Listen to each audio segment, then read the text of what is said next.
Bonjour, dans cette vidéo, nous allons faire un bilan sur la forme canonique des polynômes du second degré et notamment leur utilisation pour aller résoudre des équations du second degré.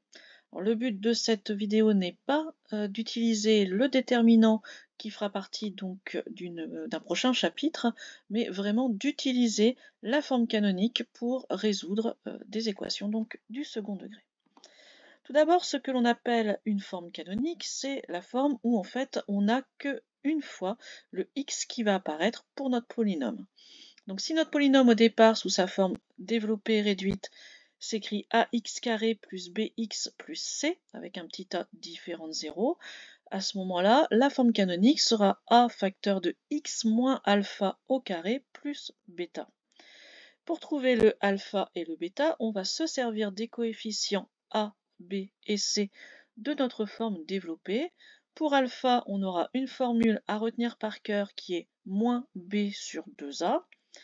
Quant au bêta, on peut retenir une grande formule moins b carré moins 4ac sur 4a, mais c'est beaucoup plus simple en fait de retenir simplement que ça va être l'image de alpha. Donc une fois que vous aurez calculé votre alpha, vous allez le remplacer le x par cette valeur dans ax carré plus bx plus c. Vous allez pouvoir faire votre calcul et vous trouverez le bêta. Alors, quelques petites remarques. Tout d'abord, sur la formule, nous avons du moins alpha. Ça veut dire que quand alpha est négatif, on va avoir moins quelque chose. Donc, c'est assez normal que dans une forme canonique, on retrouve un plus central. C'est qu'à ce moment-là, votre alpha est négatif. Deuxième remarque, concernant ce alpha, on a le petit a qui est différent de 0. C'est bien pour ça que j'ai le droit de faire ma division. Dernière remarque, si le petit b est négatif, il va falloir à nouveau faire très attention aux signes, puisque pour alpha, on a un moins dans la formule, et si notre petit b est négatif, on va donc avoir du moins, donc un alpha positif. Il y aura tout ça à gérer en fait, mais à part ça, en connaissant bien ces formules, on va trouver notre forme canonique. Regardons cela sur un exemple pour 4x carré moins 8x plus 1. On va tout d'abord identifier nos coefficients de la forme développée. Donc le A, ça va être 4, le B, moins 8 et le C, plus 1. On va ensuite calculer notre alpha. On réécrit notre formule, moins B sur 2A. Et c'est ce que je vous disais à la diapo précédente, c'est qu'ici on a le moins de la formule et le moins 8 pour petit b. Donc au final, on a un alpha qui est égal à 1, qui est positif. Enfin, pour bêta, on va aller faire f de alpha. Donc on va reprendre 4 fois, cette fois-ci on va mettre 1 au carré, moins 8 fois 1 et plus 1. En calculant tout ça, on arrive à moins 3 et on peut conclure à ce moment-là avec donc f de x, on a vu notre formule, a facteur de x moins alpha au carré plus bêta, donc 4 facteur de x moins 1 au carré plus moins 3. Donc au final, on mettra que le moins 3. On va maintenant faire un petit bilan de toutes les équations du second degré que l'on a vues. On a vu tout d'abord en classe de troisième l'équation produit nul. Donc pour aller l'identifier, il faut qu'on ait une multiplication avec deux facteurs et que notre multiplication donne 0. À ce moment-là, ça veut dire que l'un de mes facteurs de départ doit être égal à 0. Attention, ça ne fonctionne que pour du égal 0. Si on a un autre nombre, on devra utiliser une autre technique. Comme ici on est bien dans une équation produit nul, on va séparer en deux. Donc soit c'est 5x plus 2 qui vaut 0, soit c'est moins 7x moins 1 qui vaut 0. Après on se ramène à des petites équations du premier degré. Donc le plus 2 va devenir à moins 2 et on va diviser par 5. Donc x peut être égal à moins 2 cinquièmes. Ou alors, pour notre deuxième partie, on va avoir plus 1 divisé par moins 7. Donc au final, moins 1 septième. On aura donc deux solutions.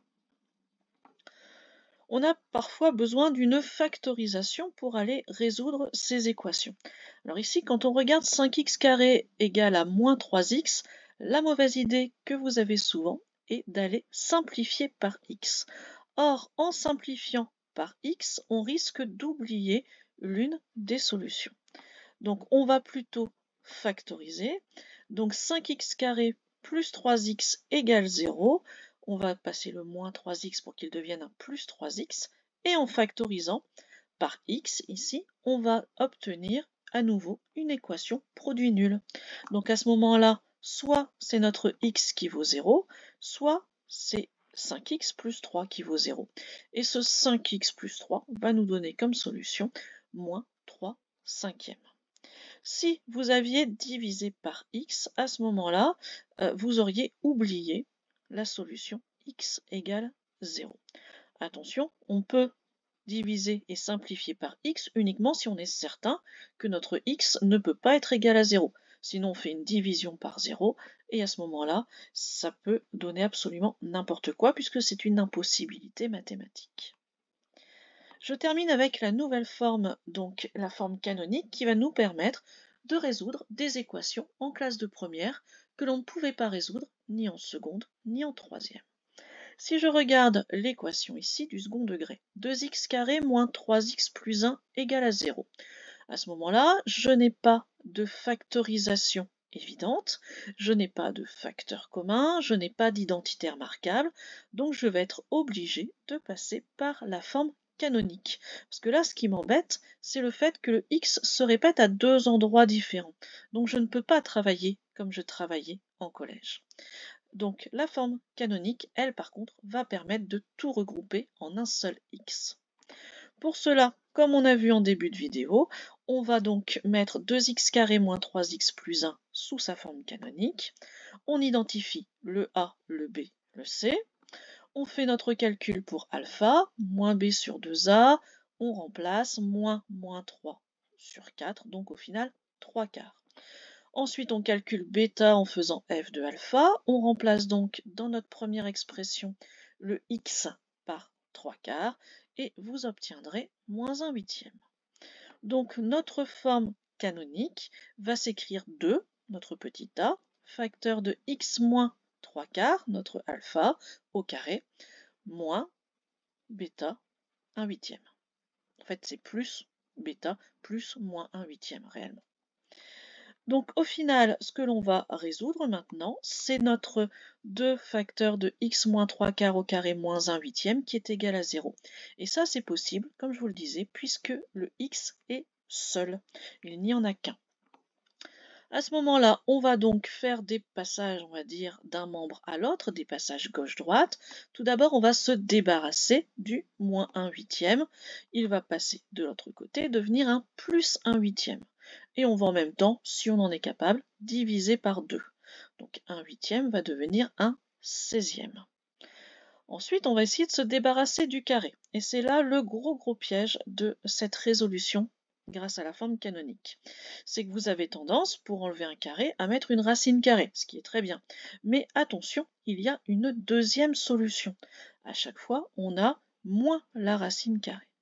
Donc ici, en enlevant le carré, on va prendre la racine carrée de 1 16e qui va nous donner un quart, ou alors moins la racine carrée de 1 16e qui nous donne donc moins un quart. Ça, c'est dû au fait que notre courbe pour les carrés, notre fonction carré, elle est symétrique par rapport à l'axe des ordonnées. Donc à chaque fois qu'on a une solution, on a aussi son opposé. Il nous reste à nous débarrasser du moins 3 quarts qui va devenir un plus 3 quarts. Donc au final, on a deux solutions.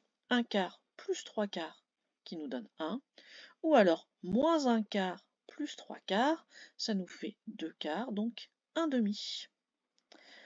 Voilà, donc l'intérêt de la forme canonique, c'est bien d'aller regrouper ces x et on voit que l'on peut résoudre maintenant d'autres équations que l'on ne savait pas faire précédemment. Au revoir.